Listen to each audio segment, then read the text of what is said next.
اس آیت کے حوالے سے میں آج پھر حدیث آپ کو سنا رہا ہوں. اس کے راوی حضرت ابو ہریرہ رضی اللہ تعالی عنہ، انہوں نے ذکر کیا ہے اور اس کی روایت بھی ہے امام بخاری نے کی ہے رحمہ اللہ، ان رجلا قال للنبی صلی اللہ علیہ وسلم، ایک شخص نے حضور صلی اللہ علیہ وسلم سے عرض کیا، اوصنی، حضور مجھے کچھ وصیت فرمائیے. اوصا یوسی ایسان، وصیت کرنا. وصا یوسی توصیتن، اس کے معنی بھی وہی ہے.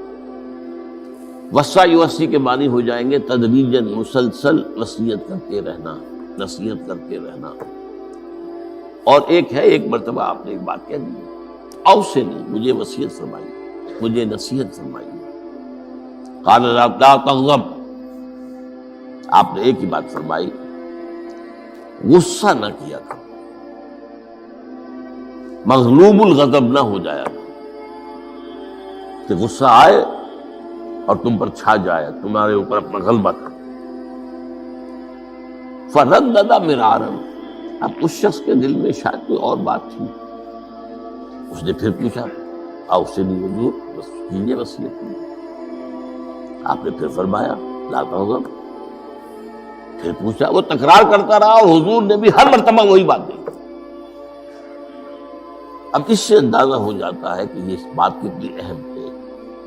تب پہلی بات تو میں آپ کو یہ بتا دوں کہ غصہ آ جانا کوئی غیر فطری بات نہیں. غصہ اللہ تعالیٰ نے انسان میں رکھا ہوا ہے. البتہ غصے کے اعتبار سے حضرت حسن، غالباً حسن بصری رحمہ اللہ، ان کا ایک قول بڑا حکیمانہ ہے، بہت حکیمانہ ہے.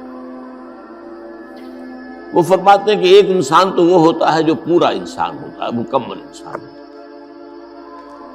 ایک ہوتا ہے نصف رجل، آدھا انسان، وہ انسانیت کے معیار پر پورا نہیں ہوتا، ہاں نصف تک آ جاتا ہے.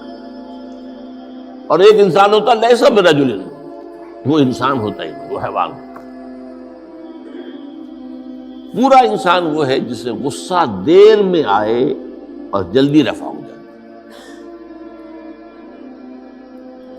اور آدھا انسان وہ ہے جسے غصہ جلدی آئے لیکن جلدی رفع بھی ہو جائے،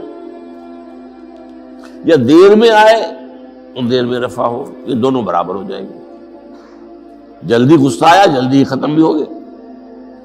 دیر میں آیا، دیر لگا دی جانے میں بھی.